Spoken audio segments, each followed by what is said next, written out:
Passport కేవలం travel document మాత్రమే, పౌరసత్వానికి proof కాదు అన్న సర్కార్ ప్రకటనపై విపక్షాలు విమర్శలు గుప్పిస్తున్నాయి.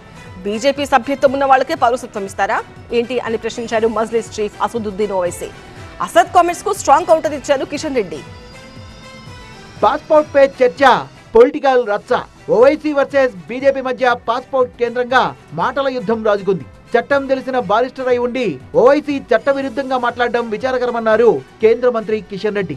1967 పాస్పోర్ట్ చట్టం ప్రకారం ప్రజా ప్రయోజనాల కోసం భారతీయులు కాని వారికి కూడా పాస్పోర్ట్ ఇవ్వొచ్చన్నారు. పాస్పోర్ట్, ఇతర పత్రాలు పౌరసత్వాన్ని పూర్తిగా నిరూపించలేవని 2013లోనే బాంబే హైకోర్టు స్పష్టం చేసిన విషయం ఓవైసీకి తెలియదా అని ప్రశ్నించారు కిషన్ రెడ్డి. కేంద్రం ప్రకటనపై స్పందిస్తూ ఇటీవల ఘాటు వ్యాఖ్యలు చేశారు ఓవైసీ. పాస్పోర్ట్ ప్రూఫ్ కాకపోతే మరి ఏ గుర్తింపు కార్డును దేశ పౌరసత్వానికి ప్రామాణికంగా కేంద్రం గుర్తిస్తుందో చెప్పాలన్నారు. पासपोर्ट देने के लिए पुलिस वेरिफिकेशन होता है, मैंडेटरी है पुलिस वेरिफिकेशन. अब मिसाल के तौर पर तेलंगाना की पुलिस को पहला प्राइज लेकर आए डीजीपी साहब, क्योंकि वो 4 दिन में पुलिस वेरिफिकेशन कर रहे, वो प्रूफ नहीं है.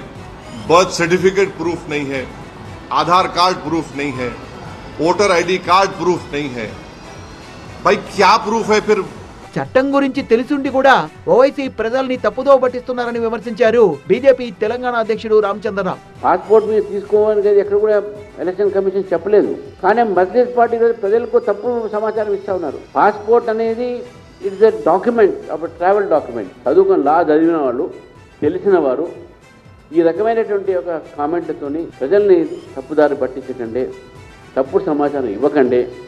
మీరు మీ మిత్రుడు కాంగ్రెస్ కూడా చెప్పండి, మీ ఇద్దరికి చెప్తా ఉన్నాను నేను, ఇటువంటి ఒక ప్రచారాలు, తప్పుడు ప్రచారాలు చేసి ప్రజల్లో భయభ్రాంతులు చేయకండి అని చెప్పేసి కూడా ఈ యొక్క మీ ద్వారా ప్రజలకు తెలియజేస్తాను.